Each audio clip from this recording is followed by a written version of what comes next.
Kita sepakat ini negara hukum, dan di hadapan hukum semua manusia itu sama. Itu prinsip yang diajarkan Allah. Al-musawat bainan nas fi takalifil ahkam. Semua manusia sama dalam berhadapan dekat dengan hukum Allah Subhanahu wa taala. Kalau hukum sudah pandang bulu, itu jelas yang enak yang banyak bulunya. Siapa yang banyak bulunya? Monyet.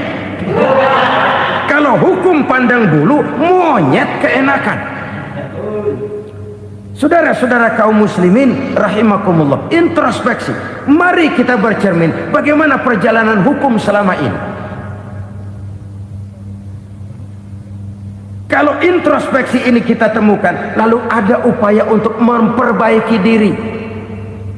Jangan menggunakan tak ada gading yang tak retak, mikul duwur mendem jero untuk menutup-nutupi kesalahan orang. Padahal kesalahan itu sedemikian besar. Padahal rakyat kita tiap hari antri sembako. Ada yang sehari sekali makan, ada yang makan sudah bercampur tiwul, ada yang nasi sudah dicampur pisang, balik jadi orok lagi. Macam-macam upaya rakyat untuk menangsal perut ini. Lalu rakyat ditenang-tenangkan, lebih baik puasa Senin Kemis sambil menghadapi krisis ekonomi. Kenapa rakyat yang disuruh puasa? Kenapa bukan pejabatnya yang puasa lebih dulu untuk kemakmuran rakyat? Kalau rakyat yang memang perutnya udah gepeng disuruh puasa, makin krempeng perutnya. Artinya pejabat harus punya sense of politik. Ya, tidak, puasa itu kan tidak cuma Senin Kemis saja. Puasa itu puasa perasaan, puasa menghargai perasaan yang sedang kondisi yang sedang dihadapi oleh rakyat. Bagaimana rakyat yang tengah antri sembako melihat pejabatnya lewat dengan mobil yang harganya sampai 1 miliar. Oh, inilah pemimpin saya. Luka lagi rasa keadilannya. Kita tidak tenggang rasa. Puasa dalam artian itu pun akan menolong menegakkan semangat kebersamaan, membentuk semangat kebersamaan. Saudara-saudara kaum muslimin rahimakumullah, penyebab bencana yang ketiga dikatakan oleh baginda Nabi, wala zaharat fihimul fahishatu illa fasha fihimul maut. Apabila kekejian telah merajalela, maka maut bertebaran di mana-mana. Kita renungi butir kalimat dalam hadis ini. Apabila kekejian telah merajalela, maut bertebaran di mana-mana. Begitu murah arti sebuah kehidupan. Penjarahan untuk hal-hal yang kecil tapi sampai mengorbankan nyawa. Apabila kekejian sudah terjadi di mana-mana, maut pun bertebaran. Maut dalam arti berpisah ruh dengan jasad, tapi juga maut dalam arti orang bisa mati karirnya, orang bisa mati usahanya, orang bisa mati kesempatannya karena perbuatan-perbuatan keji yang selama ini tidak terbendung. Lahirlah teori mafia. Siapa yang kuat dia yang berkuasa, siapa yang lemah dia menjadi mangsa. Proyek-proyek besar yang menang tender itu ya dari itu ke itu saja. Yang pengusaha-pengusaha tidak punya koneksi, tidak bisa bayar komisi, dapat proyek tetelan. Ada dagingnya dikit, namanya juga tetelan. Dagingnya sudah habis disantap oleh meja. Sekian puluh meja dilalui, sekian puluh amplop dikeluarkan. Sehingga yang akhirnya ya tinggal tetelan itu tadi. Maka kualitas pekerjaan pun sudah bukan lagi jadi masalah. Demikianlah mafia-mafia ini bermunculan di mana-mana. Di pengadilan terkenallah mafia pengadilan. Hukum bisa dibeli, hukum bisa dipesan menurut kebutuhan sponsor. Mafia peradilan. mafia politik, mafia ekonomi, bahkan mafia agama yang menggunakan agama sebagai kedok, menggunakan agama sebagai dalih, menggunakan agama sebagai topeng untuk melancarkan maksud-maksud politiknya pun tidak tertutup kemungkinan. Apabila kekejian telah merajalela, maut bertebaran di mana-mana. Korupsi, kolusi, nepotisme itu bagian dari kekejian. Kita selama ini kalau mendengar maksiat, itu yang terbayang cuma judi, mabuk, zina. Iya, itu maksiat. Tapi korupsi, kolusi, nepotisme itu juga maksiat dalam bentuk lain. Kalau ini sudah bertebaran, maka maut terjadi di mana-mana. Jangan bayangkan cuma mati orangnya, itu sih kewajiban. Yang menyakitkan itu orangnya masih hidup tapi dibikin mati, karirnya mati. Kenapa? Karena yang diperlukan bukan cuma orang pinter tapi orang taat. Biar pinter, kalau nggak taat minggir. Biar bodoh, kalau taat bisa nyenangin atasan, bisa nyemir, nyemur. Kumaha juragan wae ayo nama. Itu yang kadang-kadang dapat penghargaan. Tidak ada prestasi kerja kecuali bikin senang orang di atas. Kita lihat di desa-desa jalan rusak. Kalau ada berita pejabat anak mau turun, jalan rata sekali. Sampai tanah dari mana aja dikeruk buat ngeratain tuh jalan. Pejabat pulang legok lagi jalanan. Katanya kita kerja buat rakyat, nyatanya kita cuma melayani atasnya. Kenapa? Terjadi lingkaran setan. Seperti kata lagu Dul Sumbang itu. Mahasiswa takut sama dosen, dosen takut sama dekan, dekan takut sama rektor, rektor takut sama menteri, menteri takut sama presiden, presiden takut sama mahasiswa. Lah muter balik lagi, lingkaran setan, lingkaran setan. Saudara-saudara kaum muslimin rahimakumullah, kekejian yang merajalela, praktek-praktek mafia yang tertuang dalam kehidupan sehari-hari menyebabkan orang mati karirnya, jasad masih hidup, karir mati, itu menyakitkan. Mati bisnisnya. Rakyat kecil pernah senang ketika cengkeh booming, harganya bagus, rakyat banyak yang pergi haji. Lalu mau ditata, lahir tata niaga cengkeh, malah amburadul. Harga cengkeh jatuh, petani cengkeh kecil menjerit. Siapa yang untung? Segelintir orang. Masihkah kita pakai atas nama rakyat untuk kepentingan nasional, padahal yang nyanyi cuma segelintir orang? Masihkah kita mau bohongi rakyat ini dengan mobil nasional tapi bikinan Korea? Masihkah kita mau bermain verbalisme, bermain kata? Ini sebuah masa lalu yang tidak perlu terulang lagi untuk masa-masa yang akan datang. Kekejian merajalela, orang mati karir. Bisa mati usaha, mati bisnis. Usahanya maju, dirangkul, hancur. Usahanya maju, dipukul, hancur, tenggelam. Bahkan yang memilukan dan memalukan, badan-badan usaha milik negara itu dikebiri sedemikian rupa sehingga tidak menghasilkan hal-hal yang bermanfaat buat negara.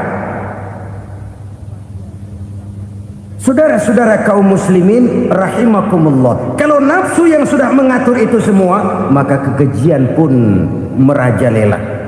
Orang sudah pakai teori mafia, yang kuat dia yang menang, yang kuat dia yang berkuasa, yang lemah silakan minggir di sudut-sudut kehidupan. Kalau kekejian seperti ini merajalela, maut bertebaran di mana-mana. Banyak orang mati karirnya, banyak orang mati usahanya, banyak orang mati imajinasinya. Sekarang ini dalam dunia seni yang banyak karyawan seni, bukan seniman. Seniman itu kan dilahirkan, lain seniman, lain karyawan seni. Sekarang yang banyak karyawan seni, bukan seniman. Mati karier, mati imajinasi, mati improvisasi, sehingga kehidupan persis sinetron. Sinetron itu yang kita lihat rumah mewah, yang kita lihat rumah bagus, gak pernah kita lihat di sinetron kita ini rakyat antri sembako. Kita dijejali hal-hal yang indah, yang wah, yang membuat kita tenggelam dalam gaya hidup instan, tenggelam dalam gaya hidup wah. Kita lupa dengan realitas keseharian di tengah-tengah masyarakat kita. Lahirlah kelompok-kelompok selebritis, dibesarkan oleh berbagai media. Selebritis pilek aja masuk koran, pilek.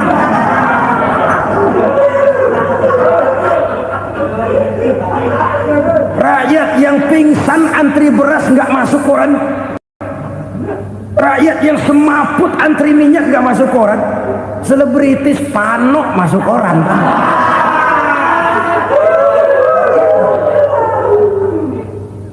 Kita besarkan hal-hal kecil, kita kecilkan hal-hal besar. Kenapa? Kita mengejar oplah, kita profit oriented, tidak lagi berorientasi kepada realitas hidup yang kita hadapi ini. Kalau kekejian sudah merajalela, kata Nabi, maka maut bertebaran di mana-mana. Maut dalam artian maut, coba lihat sekarang begitu murah nyawa. Karena 1000 perak orang mau nusuk bunuh. Karena beras seliter orang khilaf. Begitu murah kehidupan. Tapi kekejian dalam bentuk korupsi, kolusi, nepotisme, kekejian dalam bentuk itu mematikan karier, mematikan bisnis, mematikan imajinasi, mematikan kreativitas. Itu juga maut dalam bentuk lain akibat kekejaman lain. Ini penyebab yang ketiga. Yang keempat, penyebab bencana menurut baginda Rasul, wala tuffiful mikyala illa muni'un nabat. Apabila timbangan sudah dicurangi, maka tercegahlah tumbuh-tumbuhan. Apabila timbangan sudah mulai curang, maka terjadilah musim paceklik.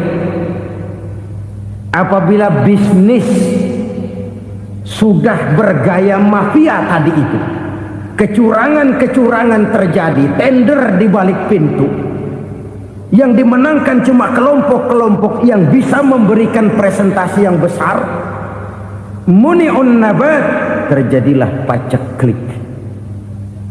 Paceklik, panen gagal, wereng, ya wereng. Kemarau panjang, it's okay. Air sulit, iya. Tetapi kan semua itu ada yang ngatur. Kemarau ada yang ngatur, belalang itu ada yang ngatur, air itu juga ada yang ngatur. Yang ngatur itu yang serba maha. Kalau ia murka melihat kecurangan timbangan, Allah itu kalau murka kan gampang saja, tinggal komandoin balang, lang, hancurin tuh sawah. Konvoy belalang, konvoy. Allah tinggal ngutik. Angin El Nino, mampir lo ke Indonesia.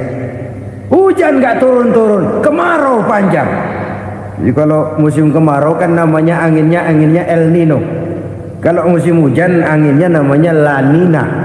Cakep namanya, kejem orangnya.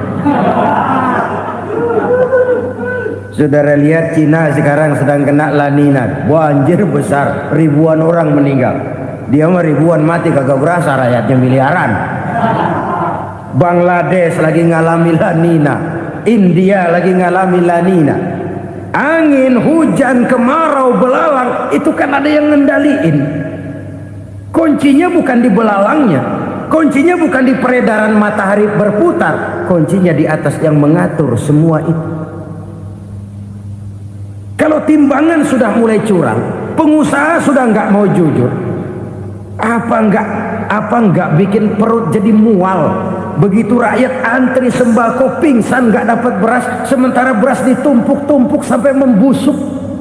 Kemana hati nuraninya? Kemana akal pikirannya? Kemana mereka yang berbuat atas nama rakyat tapi melihat rakyat susah tidak tergerak hatinya? Apabila timbangan sudah mulai dicurangi, bisnis sudah mulai melenceng, maka terjadilah paceklik. Sebuah negara yang berhasil dalam swasembada pangan, lalu sekarang menjadi negara yang rakyatnya antri untuk memperoleh kebutuhan pangan. Saudara-saudara kaum muslimin rahimakumullah, ini intinya adalah kecurangan. Kalau kecurangan sudah terjadi di mana-mana, dan ini milik siapa saja, bukan soal tempat, bukan soal jabatan, soal manusianya, SDM-nya. Kecurangan tidak cuma terjadi di kantor, di masjid bisa terjadi kecurangan. Korupsi tidak hanya bisa terjadi di kantor, di madrasah bisa ada korupsi. Faktor manusianya, ini soal SDM. Kecurangan yang besar tentu besar lagi kerugiannya. Kecurangan yang kecil, kecurangan sehari-hari, pedagang-pedagang kecil ngurangi timbangan, barang yang buruk dikatakan baik, yang baik dikatakan buruk, itu merugikan perorangan. Kecurangan yang besar merugikan bangsa dalam bentuk total, dalam bentuk seutuhnya. Nah, kecurangan-kecurangan seperti ini rakyat kan lihat, rakyat kan tahu, dan itu kembali terakumulasi di sini, pegel. Dan jangan lupa, rakyat yang nggak ngomong itu, rakyat yang nggak bersuara itu, batinnya menjerit, jeritannya menggoncang aras, dan itu didengar Allah. Yadullah fauqal jamaah, kata Nabi, tangan Tuhan di atas orang banyak. Jeritan hati rakyat menggoncang aras. Rakyat yang terlalu banyak dizolim, rakyat yang terlalu banyak dirugikan, ya rakyat yang terlalu banyak di atas namakan, menjerit batinnya, menggoncang aras, dan Allah bisa menggerakkan apa saja untuk membuat satu situasi. Allah bisa menggerakkan apa saja untuk membuat satu situasi. Saudara-saudara kaum muslimin rahimakumullah, ini faktor yang ketiga, timbulnya kecurangan. Faktor yang keempat maksud saya. Yang kelima, penyebab timbulnya bencana menurut baginda Nabi, wala muni'uz zakat wala muni'uz zakat illa hubbisa anhumul qatr. Apabila zakat enggan dibayar, maka tercegahlah qatrun. Qatrun ini kalau bahasa kita sembako. Maka tercegahlah kebutuhan-kebutuhan yang kita perlukan. Ini, kita tidak meragukan bahwa yang kita tuju adalah masyarakat yang adil dalam kemakmuran dan makmur dalam keadilan. Nah, antara kemakmuran dan keadilan ini memang sering tidak bisa berjalan seiring. Pada saat kemakmuran kita kejar, ekonomi kita pacu, ada nilai-nilai keadilan yang tertinggal. Pada saat nilai keadilan kita tegakkan benar-benar, ada unsur-unsur kemakmuran yang terabaikan. Oke, kita bisa mengatakan kasus. Oke, kita bisa mengatakan itu sebagian kecil. Tapi kalau sebagian kecil, lama-lama kan jadi sebagian besar. Oke, kita mengejar kemakmuran. Pertanyaannya, kemakmuran untuk siapa? Oke, kita berikan kelompok tertentu kue yang besar dengan harapan nanti dia bagiin kuenya kepada yang kecil-kecil. Tapi kenyataan, mereka yang dapat kue besar akhirnya malah lupa diri dan lupa daratan. Mau makin besar, mau makin besar, mau makin besar, malah memeras yang kecil-kecil ini. Sekarang kan yang kecil modali yang besar. Ramai-ramai buka bank, ternyata kamuflase. Uang banknya untuk kredit perusahaannya sendiri. Nasabahnya rakyat kecil. Artinya apa? Rakyat kecil disuruh modalin orang yang udah gede. Ini karena sumber geledek urusan.